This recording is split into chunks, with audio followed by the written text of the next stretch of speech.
Welcome, ladies and gentlemen, from me, Guy Monson, to our regular 6-minute strategy summary. And what a month November's been. World equities up an extraordinary 13%. That's close to a 40-year record for the 3 weeks of November to date. In the US, the market's up 11%, in Europe up an extraordinary 19%. The Nikkei up 12% year to date. Bonds down, gold down, and oil, on a reassessment of growth rates in 2021, up a staggering 21%. So let's look back briefly at 2020. Let's look at the damage that's been incurred in the world economies, and let's look at the growth prospects for 2021 and see if those large moves are really justified in financial markets and what this means for asset allocations and your portfolios going forward. Let's begin with slide 2, a very sobering assessment of the damage done to regional economies in the first 9 months of 2020. China extraordinarily 3% larger than it was in January on the back of very effective management of the virus and a stronger rebound in the China-centric Asian world. The US down 3.5% at 96.5, a better result than might have been expected a few months ago. Of course, we never had the full extent of the lockdown there that we saw in Europe. Germany down 4%, saved to an extent by the export industry and a good management of the first round of the virus. But France, the euro area, Italy, Spain, substantial drawdowns. And at the bottom, I'm afraid, the UK down by almost 10% GDP in that first 9 months of the year. Just this week, the OBR, our independent forecaster, with a projection of a 11% fall in GDP for full year 2020. The news gets worse, I'm afraid, before it gets better.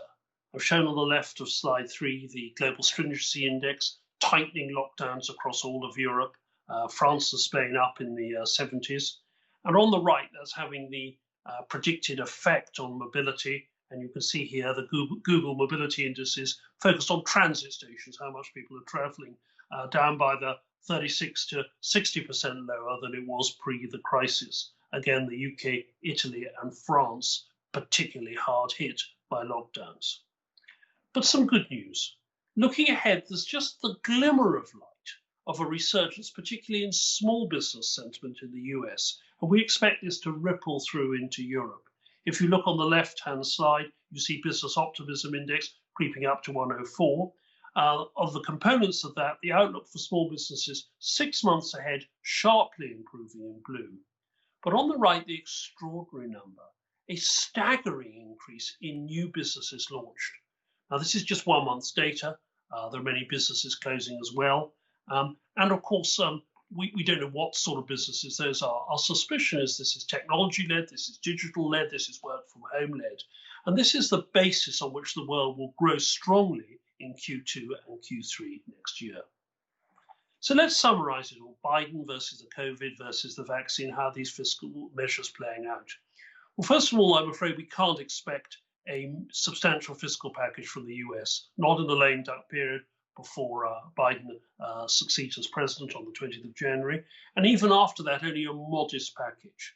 Good news from his slew of appointments, particularly Yellen as Treasury Secretary. She has particular credibility, but no, even she will be hamstrung by a Congress that has sort of refound austerity in this new Republican opposition.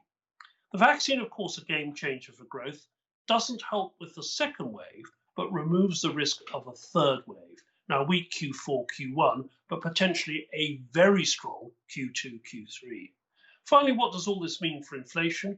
Well, still deflationary forces in the ascendancy for most of the first half of 2021, but then giving way to this strong simultaneous recovery. Our best guess, a 1 to 2% inflation rate. We're taking 1.5% as the average, still below most government targets. This mix is a heady cocktail for financial markets. I said earlier that the first 3 weeks of November were a record for global equities. Look at the numbers on the flow data from Bank of America Merrill Lynch, a record inflow ever into global equities in those 3 weeks, the second largest inflow into value stocks, and record flows into emerging debt and equity. That's pushed value stocks up sharply. This is the quarter to date, the Russell 1000 Value Index. You've seen that small companies in the UK as well as value stocks. And on the right, this surge in oil, driving oil stocks themselves up in many cases by 50% or more.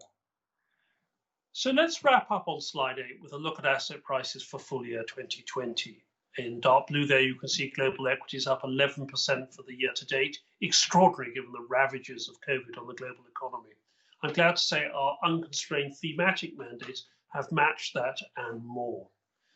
Gold's still the best performing asset of the year to date, but correcting quite sharply. We've reduced position sizes over the last few days. And you can see the sharp rally at the bottom in UK equities, the value and oils component particularly driving that.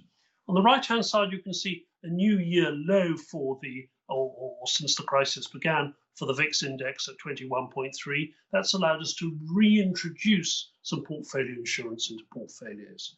So just to wrap up, neutral in bonds, overweight those strongly performing corporates, underweight governments, a modest overweight in equities, meaning we're really participating in this rally, and an overweight in alternatives. And despite that cut in gold, still big positions in infrastructure, particularly in renewables, solar and wind.